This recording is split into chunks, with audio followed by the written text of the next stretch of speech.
നമ്മുടെ വിവാഹം ആദ്യം നടക്കട്ടെ. പിന്നെ ഗൾഫ് മേനോന്റെ ഭാര്യയിൽ നിന്നും അഡ്വാൻസ് വാങ്ങിയ തുക പകുതി എനിക്കിതാ. എന്നിട്ട് മതി രജിസ്ട്രേഷൻ. കൊള്ളാലോ. ഇതിപ്പോ കടുവെ കിടുവ് പിടിച്ച പോലെ ആയല്ലോ. ദേ, വെറുതെ എന്നോടിടയല്ലേ. മര്യാദയ്ക്ക് പറയുന്നത് അനുസരിക്കുന്ന നിനക്ക് നല്ലത്. ശ്യാം പറയുന്നത് അനുസരിച്ചേ പറ്റൂ. എല്ലാം തട്ടിയെടുത്ത് എന്നെ വഞ്ചിക്കാനാണ് ശ്രമമെങ്കിൽ ഞാൻ എല്ലാം പോലീസിനോട് പറയും. നല്ല തമാശ. നീ എല്ലാം പറയുമല്ലേ? പറഞ്ഞോ. പക്ഷേ നിന്റെ മകൻ അമൽ പിന്നെ ജീവനോട് കാണില്ല. അമൽ, അമൽ മോനെ. ആ, വിളിച്ചു കൂവണ്ട. അവൻ ഇപ്പൊ ഇവിടുന്ന് 50 കിലോമീറ്റർ അകലെയുള്ള ഒരു റിസോർട്ടില് എന്റെ ആൾക്കാരുടെ കൂടെ ഉണ്ട്. ദുഷ്ടൻ. മര്യാദയ്ക്ക് എന്റെ കുഞ്ഞിനെ തിരികെ കൊണ്ടുവാ. കൊണ്ടുതരും. അവൻ ഒരു പോറല് പോലും ഏൽക്കാതെ ഞാൻ അവനെ നിന്നെ ഏൽപ്പിക്കും. പക്ഷേ അതിനു മുമ്പ് ഞാൻ പറയുന്നത് നീ അനുസരിക്കണം. നാളെ രാവിലെ മുദ്രപത്രവുമായി ഞാൻ വരും. അതില് ഞാൻ പറയുന്നിടത്തൊക്കെ നീ ഒപ്പിട്ട് തരും. പിന്നെ ഞാൻ നിനക്ക് കുറച്ച് കാശ് തരും. അതുകൊണ്ട് നിന്റെ പരട്ട ചെറുക്കനുമായി ഇവിടെ വിട്ട് പൊക്കോണം.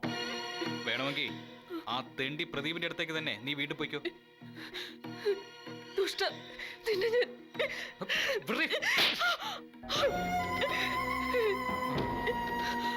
മര്യാദക്ക് അടങ്ങിക്കിടന്നോണം. ഈ വീട്ടിൽ എന്റെ ആൾക്കാരുണ്ടെന്ന് നിനക്കറിയാലോ.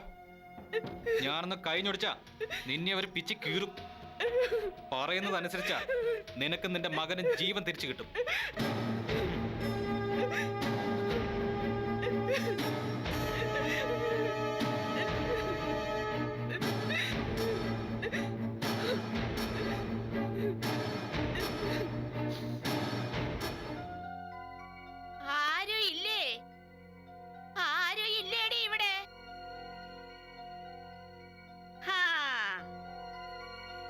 എന്താ മുത്തി?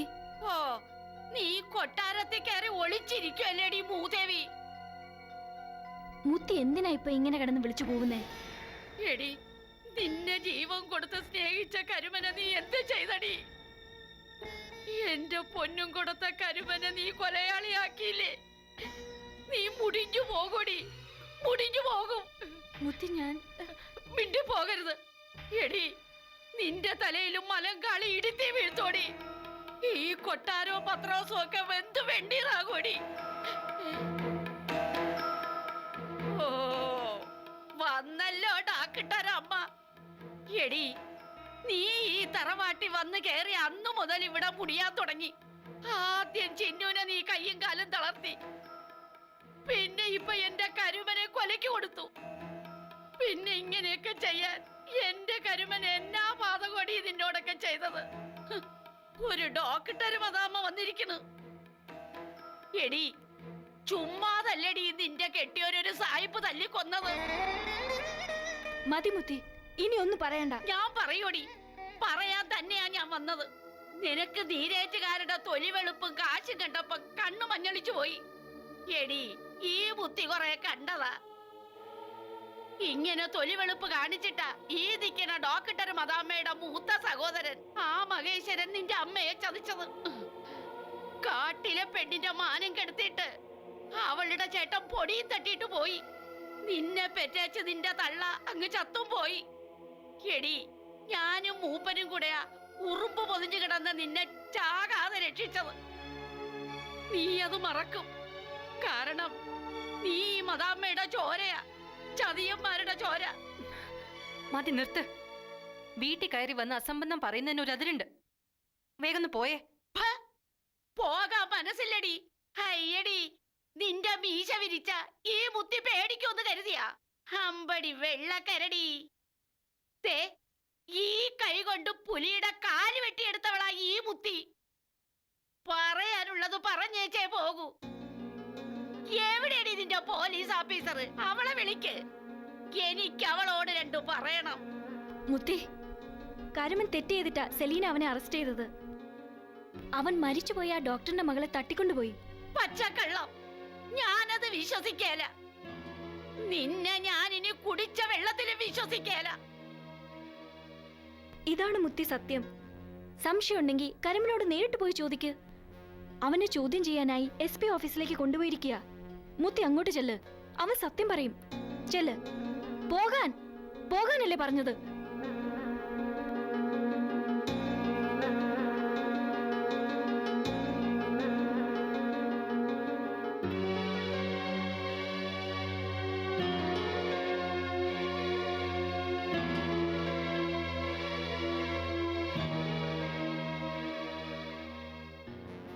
സത്യ മുത്തി, ചിന്നു പറഞ്ഞ സത്യ. എന്റെ പരദൈവങ്ങളെ, എടാ കരുമ, നിന്നെ കൊണ്ട് ഇതൊക്കെ അവര് പറയിക്കുന്നല്ലേടാ. ആ പെങ്കൊച്ചിനെ തട്ടിക്കൊണ്ടുപോയെന്ന് ഞാൻ വിശ്വസിക്കേല, നമ്മുടെ കൂട്ടരെ വിശ്വസിക്കേല. തട്ടിക്കൊണ്ട് പോയത് തന്നെയാ. അതെങ്ങനാ? എരുതിയിൽ എണ്ണ ഒഴിക്കുന്ന പോലല്ലേ മുത്തി നീരേറ്റുകാരോടും ചിന്നുവിനോടും ഉള്ള പക എന്റെ നെഞ്ചിലേക്ക് കോരി ഒഴിച്ചത്. നീരേറ്റുകാരെ മൊത്തം നശിപ്പിക്കണമെന്ന് പറഞ്ഞ് നടക്കലായിരുന്നു മുത്തി. ശരിയാടാ. എന്റെ ചിന്നു അവളെ പോലെ ഉപേക്ഷിക്കാൻ എന്നെ നിർബന്ധിച്ചില്ല മുത്തി. എന്റെ ചോരയിൽ പിറന്ന എന്റെ കുഞ്ഞ് എന്റേതല്ലെന്ന് മുത്തി എത്ര തവണ പറഞ്ഞു. നീരേറ്റുകാർ ചതിയന്മാരാണ്, ചിന്നുവിനെ വഞ്ചിച്ചതാണ്, അവളെ ഉപേക്ഷിക്കണമെന്നൊക്കെ എത്ര തവണ പറഞ്ഞു.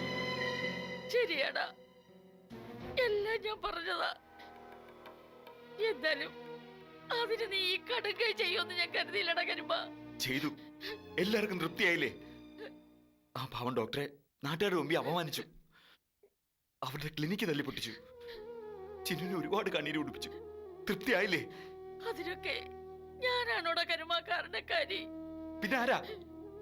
എന്റെ തോളിൽ ഇരുന്ന് ചെവി തിന്നായിരുന്നില്ലേ മുത്തി? മതിയായില്ലേ? ഇനി ഞാൻ ആ കൊലക്കേസിൽ കൂടി പ്രതിയാവുമ്പോ മുത്തിക്ക് തൃപ്തിയാകും. ഈയിടെ കരുമ, എന്റെ ചങ്കി കുത്തണ വർത്തമാനം പറയാതെടാ. പൊക്കോ, എന്റെ മുമ്പ് ഇനി വരരുത്. പൊക്കോ.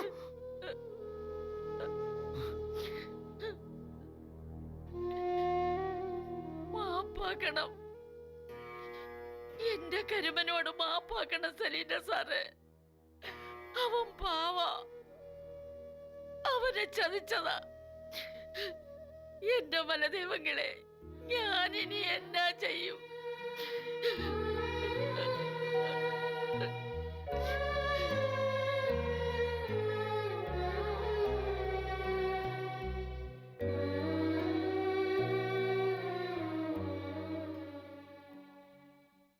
കരുമ നിരപരാധിയാണെന്ന എന്റെ വിശ്വാസം.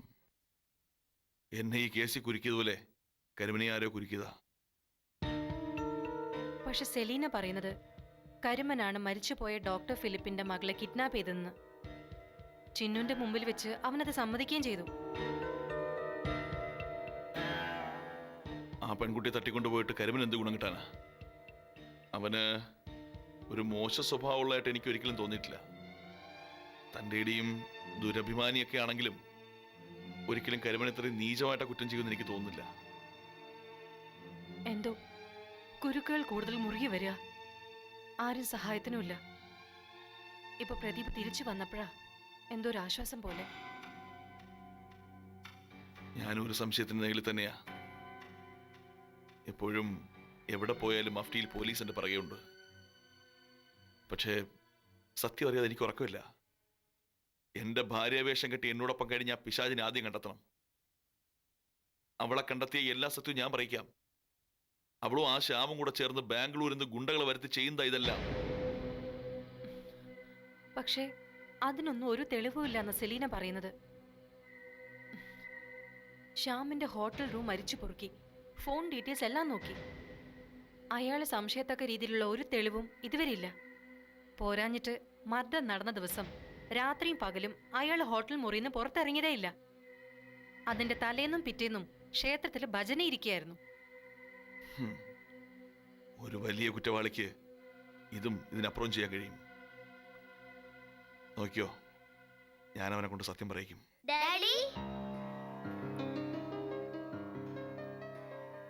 ഡാഡിയെ പോലീസുകാർ തല്ലിയോ? ഇല്ല മോളെ, തല്ലി ചതച്ചു അമ്മണിയമ്മ പറഞ്ഞത്. അതൊക്കെ അമ്മണിയും മക്കളെ പേടിപ്പിക്കാൻ വേണ്ടി പറഞ്ഞല്ലേ. ഡാഡി, ഞാനാ ഡാഡിയുടെ ശരിക്കുള്ള അമ്മുക്കുട്ടിയെന്ന് സെലീന ആന്റി പറഞ്ഞു. അപ്പോ ഞാൻ ആരാ ഡാഡി? ഡാഡി, എന്റെ ഡാഡി ആരാ? എനിക്ക് ആരുമില്ലേ? എന്റെ മമ്മി ആരാ?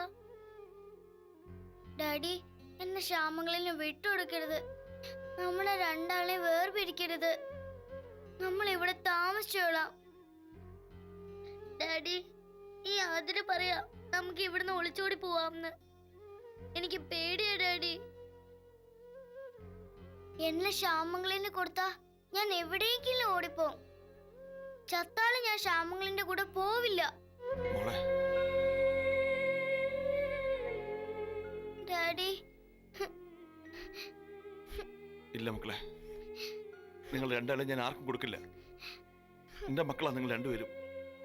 നിങ്ങളെ ഞാൻ വളർത്തും. ഇനി എനിക്ക് രണ്ടമ്മക്കുട്ടിമാരാ. നിങ്ങൾ രണ്ടുപേരും എന്റെ മക്കളാ, എന്റെ മക്കളാ.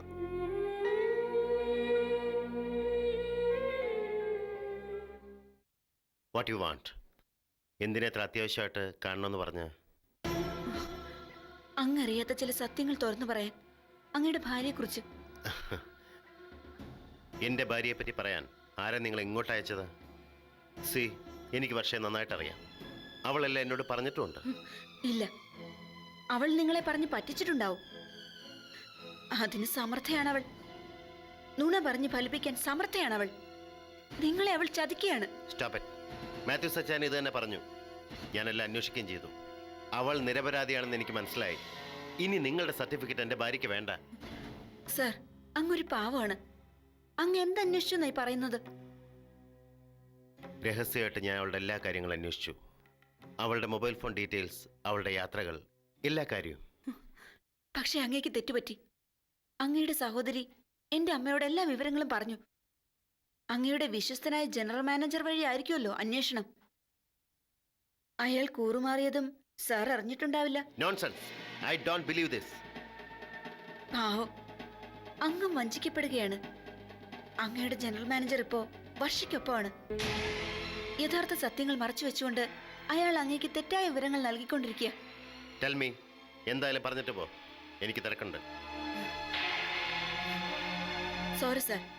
സാറിന്റെ വിശ്വസ്തയായ ഭാര്യ എന്റെ ഭർത്താവിനെ രഹസ്യമായി കാണുന്നുണ്ട്. ഞാൻ ആത്മഹത്യക്ക് ശ്രമിച്ചത് ആ കാഴ്ച നേരിൽ കണ്ടതിന് ശേഷം.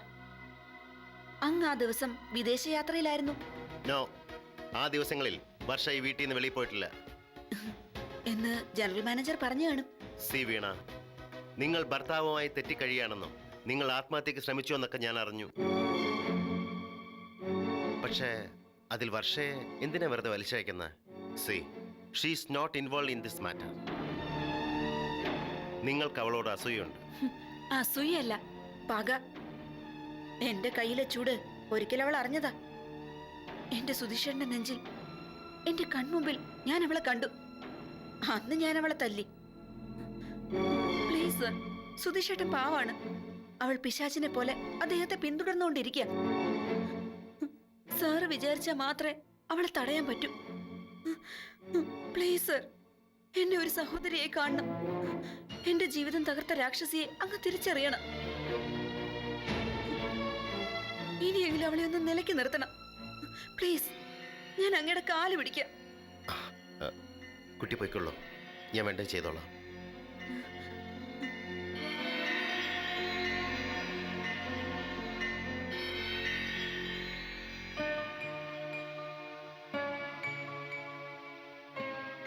ആ വീണ അല്ലയോ സാറേ ഇപ്പൊ പോയത്? അതോ അവളുടെ പ്രേതമോ? ചാകാൻ ഗുളിക കഴിച്ചവൾ ഇത്ര പെട്ടെന്ന് പഴയപടി ആയോ? അവള് സാറിനോട് കാര്യങ്ങൾ പറഞ്ഞ് കാണും. ഇനിയെങ്കിലും സാറിന്റെ ഭാര്യയെ തിരിച്ചറിയുന്നത് നല്ലത്. മാത്യു സച്ചാനോ വീണയോ എന്തെങ്കിലും പറഞ്ഞെന്ന് വെച്ച് വർഷയെ അവിശ്വസിക്കാൻ എനിക്കൊരു തെളിവില്ല. തെളിവ് ഞാൻ തരും. എന്ത് തെളിവ്? സാറേ, സാറിന്റെയും വർഷയുടെയും പേരിൽ നീരേറ്റ് തറവാട് വാങ്ങാമെന്നും മറ്റുമല്ലേ വർഷ പറഞ്ഞു വെച്ചിരിക്കുന്നത്? അതൊരിക്കലും നടക്കത്തില്ല. അതിന് രജിസ്ട്രേഷൻ കഴിഞ്ഞില്ലല്ലോ സാറേ. അതുവരെ സാർ ഒന്നും മിണ്ടാതിരുന്ന് നോക്കിക്കേ. ആരുടെ പേരിലാ രജിസ്ട്രേഷൻ എന്ന് അപ്പ അറിയാം. മാത്രവുമല്ല, ഒന്നുകൂടി വർഷ എന്നോട് പറഞ്ഞു, രണ്ടുപേരുടെ പേരിൽ രജിസ്റ്റർ ചെയ്താലും ഒരാൾ ചത്താൽ മറ്റേ ആൾക്ക് പൂർണ്ണ അവകാശം കിട്ടുമെന്ന്.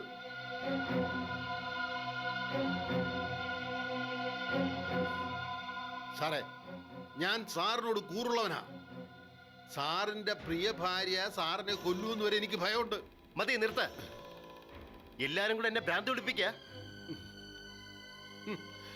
സത്യം പറഞ്ഞാൽ വിശ്വസിക്കില്ല. ഇതെന്നാ ലോകമായ എന്റെ കർത്താവേ.